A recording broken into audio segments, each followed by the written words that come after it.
বাবুরা Shahid Darul school and college Gokul Bogura. আমি মোহাম্মদ সাইফুল ইসলাম, প্রভাষক পদার্থবিজ্ঞান বিভাগ।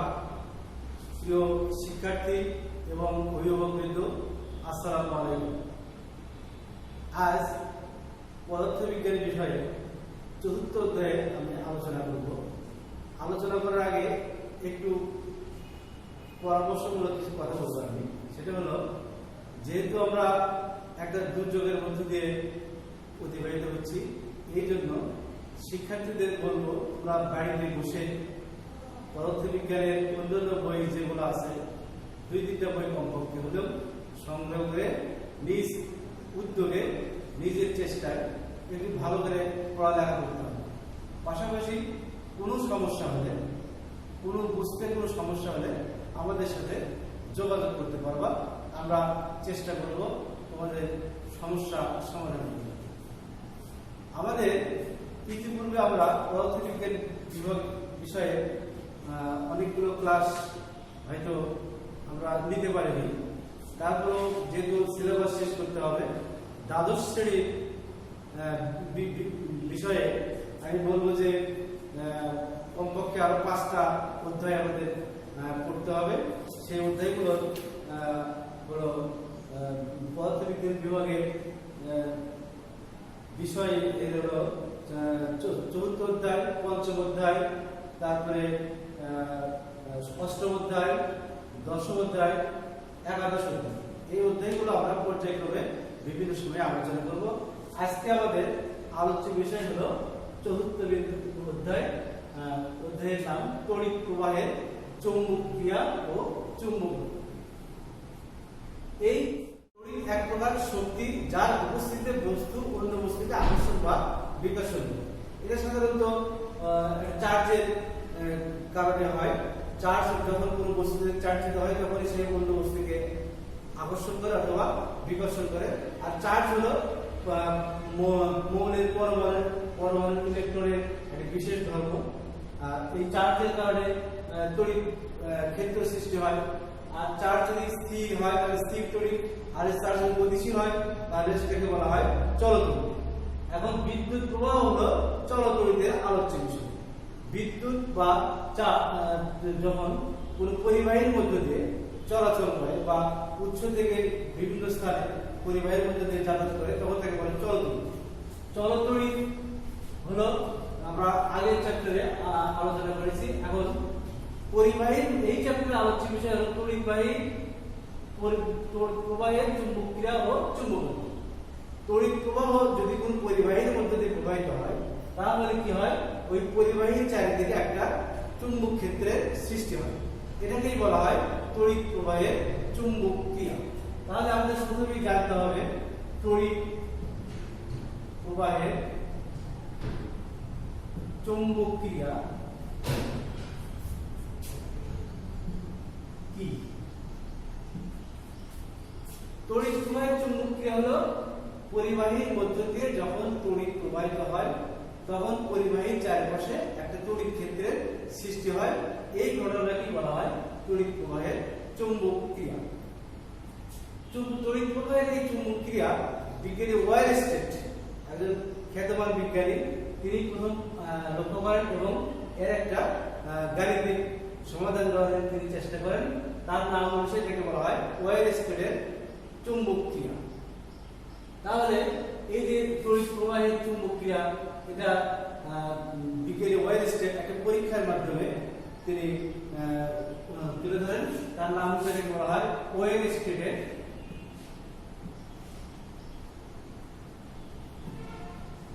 পরীক্ষা।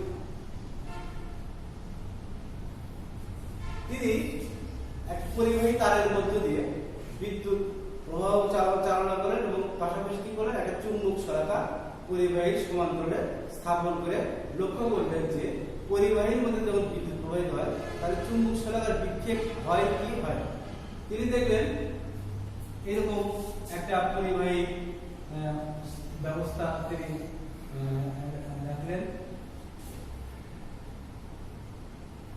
এটার ভিতরে তড়িৎ প্রবাহিত হচ্ছে আই প্রবাহ। এটা সমান্তরালে যদি একটা চুম্বক শলাকা এরকম করে পরিবাহী সমান্তরালে স্থাপন করা হয়, তাহলে দেখা যায় কি নর্থ পোল আর সাউথ পোল। যখন এই তড়িৎ প্রবাহ যখন পরিবাহীর মধ্যে দিয়ে প্রবাহিত হচ্ছে, তখন এই চুম্বক শলাকাটা নড়াচড়া করে বা বিক্ষিপ্ত হয়। তাহলে আবার তিনি তড়িৎ প্রবাহের দিক পরিবর্তন করে দেখলেন যে চুম্বক শলাকা যেদিকে আগে বিক্ষেপ হতো এখন তার উল্টো দিক বিক্ষেপ হচ্ছে।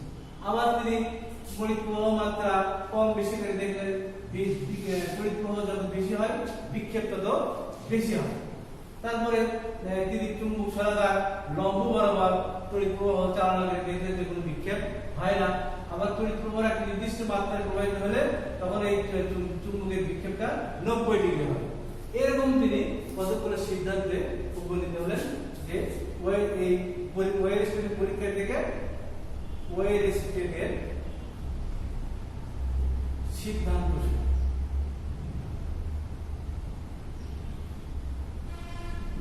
এক নম্বর, তড়িৎ প্রবাহের ফলে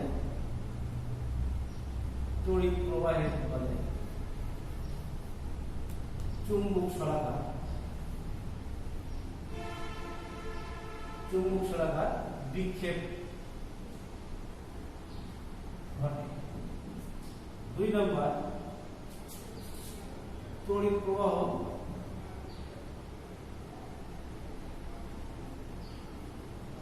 বেশি হলে চুম্বকের বিক্ষেপ বাড়ে।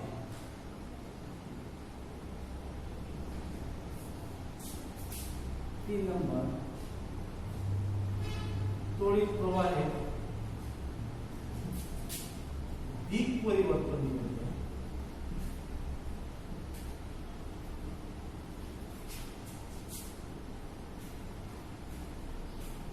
চুম্বক শলাকা বিক্ষেপ এর দিক পরিবর্তন। এরকম ঘটনা তিনি দেখলেন এবং এই সিদ্ধান্তে উপনীত হলেন যে তড়িৎ প্রবাহ যখন পরিবাহীর মধ্যে দিয়ে প্রবাহিত হয় তখন পরিবাহীর চারিদিকে একটা চুম্বক ক্ষেত্রের সৃষ্টি হয়, যার ফলে চুম্বক শলাকার এরকম নড়াচড়া বা বিক্ষেপ ঘটছে। এখন এই ওয়াইরস্টেনের সিদ্ধান্ত থেকে আমরা জানতে পারলাম যে এই যে পরিবাহিতা এর চারিদিকে একটা এরকম তড়িৎ ক্ষেত্র বা চুম্বক ক্ষেত্র সৃষ্টি হচ্ছে। এখন এই চুম্বক ক্ষেত্রের মান বা চুম্বক ক্ষেত্র কি, এই জিনিসগুলো আমরা পরের টপিকে আলোচনা করব। প্রথমে আমরা আসবো এই যে চার্জ যখন গতিশীল হচ্ছে পরিবাহীর মধ্য দিয়ে, তখন চার্জ একটা বল অনুভব করে। গতিশীল চার্জ তার গতির কারণে এক ধরনের বল অনুভব করে, এই বলকে বলা হয় চুম্বক বল।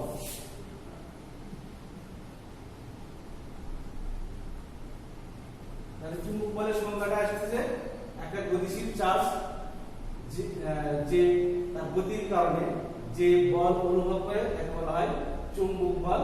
এই চুম্বক বলটা কতগুলো জিনিসের উপর নির্ভর করে। 1 নম্বর হলো চার্জের পরিমাণের উপর, 2 নম্বর চার্জের বেগের উপর, বেগের মান,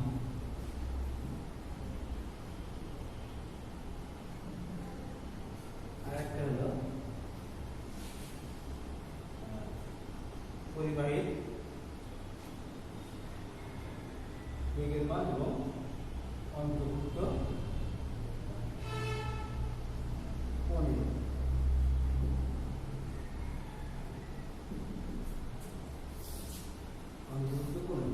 তাহলে এই চুম্বক বলকে আমরা এফ দ্বারা প্রকাশ করি, তাহলে আমরা লিখতে পারি এফ সমান Q V B sine, Q V B sine theta. এটা হলো চুম্বক বলের মান। এই চুম্বক বল একটা দিক রাশি, সেটা যে চুম্বক বল বলের মান হলো কিউ ভি সাইন থিটা, এটা হলো চুম্বক বল। আরেকটা রাশি এখানে আলোচ্য বিষয়, সেটা হলো চুম্বক ক্ষেত্র।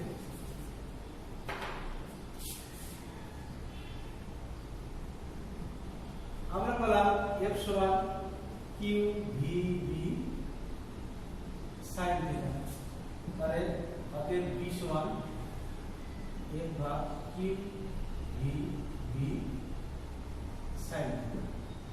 এখানে sine theta equal two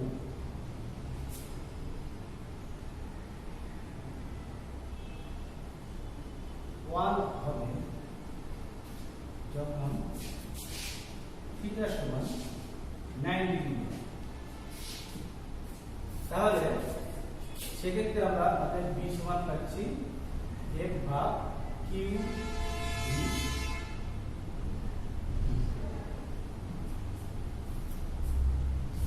Q V. তাহলে এই চুম্বক ক্ষেত্রে সংজ্ঞা আমরা এখান থেকে পাই এভাবে যে কিউ ভি বি এটা নিচে রাশি, আমাদের একক চার্জ, একক বেগে, একক চুম্বক যে বল অনুভব করে সেটাকে বলা হবে চুম্বক ক্ষেত্র। আরেকটা রাশি এখানে আলোচনা দিলে সেটা হলো চুম্বক ক্ষেত্রে সংক্রান্ত এই এফ এর বি এর রাশি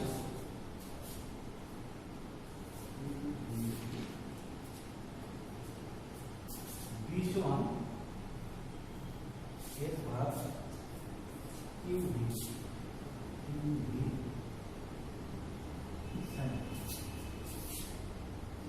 সাইন।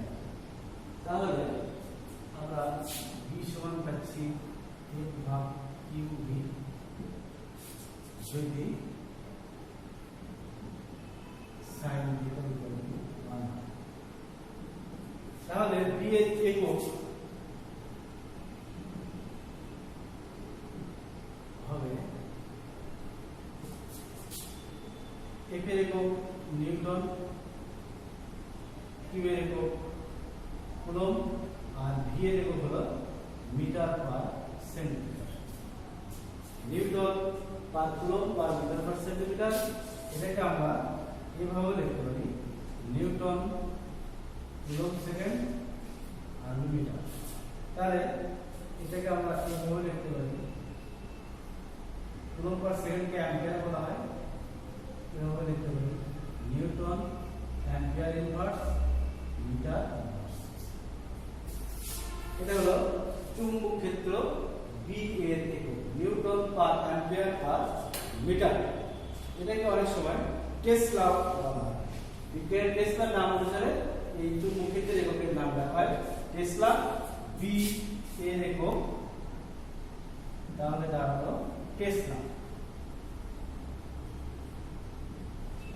এটাকে টি দ্বারা বড়াতে টি দ্বারা প্রকাশ করা হয়, এবং সেক্ষেত্রে 1 tesla equal to 1 newton per ampere per metre. এটা হলো তড়িৎ ক্ষেত্রের একক। আমাদের এরপরে আলোচ্য বিষয় হলো তড়িৎ প্রবাহের ফলে চৌম্বক ক্রিয়া, যে চুম্বক ক্ষেত্রের সৃষ্টি হয় সেই চুম্বক ক্ষেত্রের মান সংক্রান্ত রাশিমালা। এই সংক্রান্ত দুইজন বিজ্ঞানীর নামে একটা সূত্র আছে, এক বলা হয় বায়ো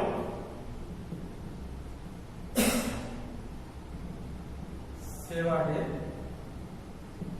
সূত্র। বায়ো সেভার্টের সূত্র, দুইজন বিজ্ঞানী, একজনের নাম বায়ো আর একজনের নাম সেভার্ট। এরা এই যে তড়িৎ প্রবাহের ফলে চুম্বকের সৃষ্টি হয় এটা প্রথম বিজ্ঞানী ওয়েস্টেড ধারণা করেন এবং তিনি কি পরীক্ষা দেখান। এরপরে বিজ্ঞানী লাপ্লাস এই সৃষ্ট চুম্বক ক্ষেত্রের রাশিমালা সংক্রান্তের সূত্র আবিষ্কার করে, তার নাম হচ্ছে ল্যাপ্লাসের সূত্র বলা হয়।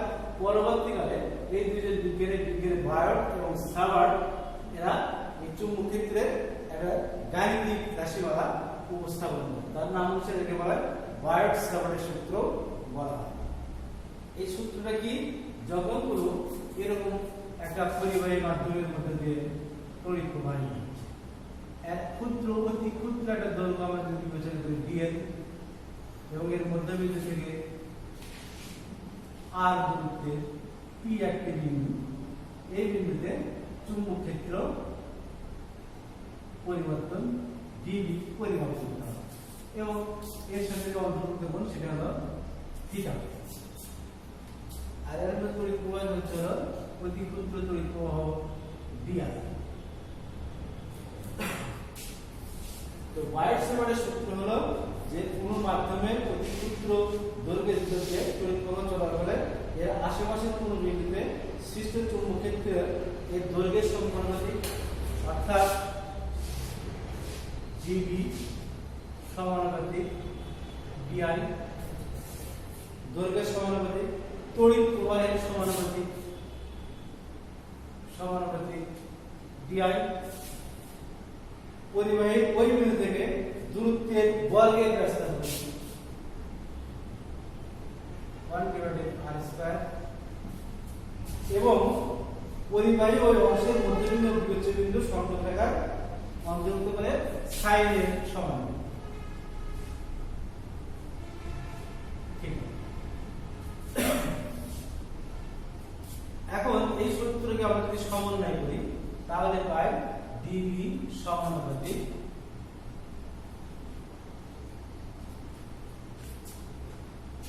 DL,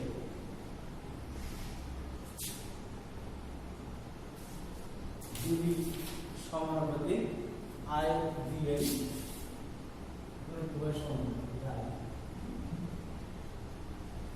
I DL sine, DB সমানুপাতিক I DL sine theta divided r²।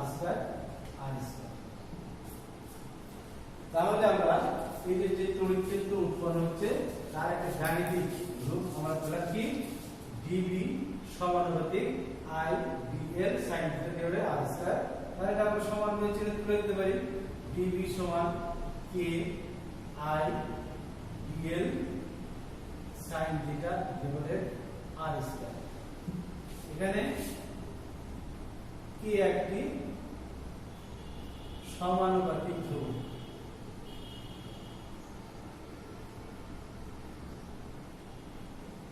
এর মান mu naught divided 4 pi 10 to the minus 7, mu naught divided 4 pi, sorry, mu naught divided 4 pi, এখানে mu naught হলো শূন্যস্থানের চুম্বক পুরস্কার,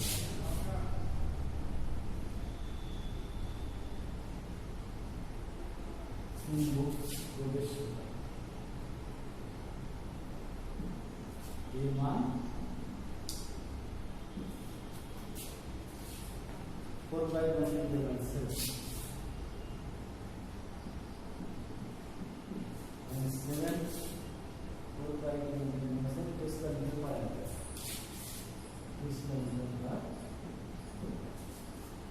তাহলে আমরা এই চুম্বক ক্ষেত্রে যে সমীকরণটা দাঁড়ালো ডিবি সমান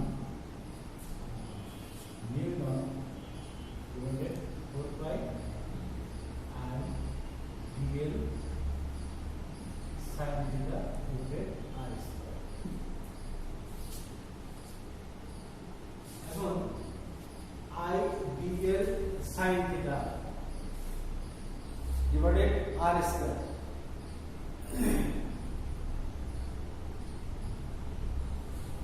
তাহলে এই গাণিতিক সমীকরণে আমরা যদি ইন্টিগ্রেশন করি, সমাকলন করি, তাহলে মোট চুম্বক ক্ষেত্র B পাবো। তাহলে মোট চুম্বক ক্ষেত্র B সমান যদি আমরা লিখি v সমান ইন্টিগ্রেশন dv সমান মিউ নট ভাগ 4 পাই ইন্টিগ্রেশন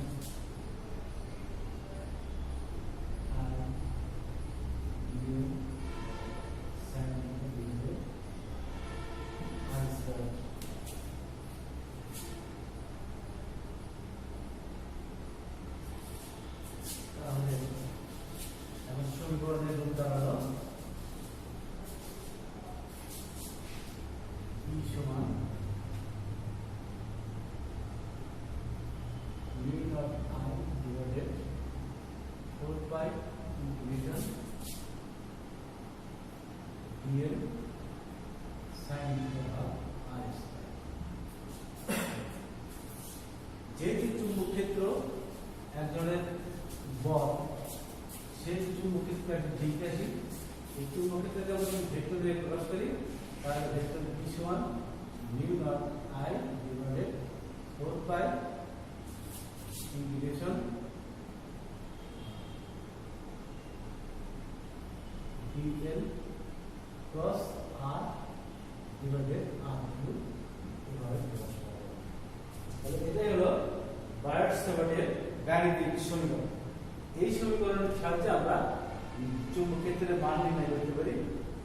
এই হলো আমাদের আজকের এই আলোচ্য বিষয়ে সংক্ষিপ্ত কথা আছে। সেটা হলো কি, এখানে আমাদের চুম্বক ক্ষেত্র সংজ্ঞা করতে হবে, বায়ট-স্যাভার্টের সূত্র করতে হবে, তারপরে চুম্বক বল কাকে বলে সেটা করতে হবে, চুম্বকের ফলে তড়িৎ প্রবাহের ফলে চুম্বক ক্রিয়া কি, এই জিনিসগুলো আমাদের ক নম্বরের জন্য জ্ঞানমূলক প্রশ্ন আসতে পারে। তারপরে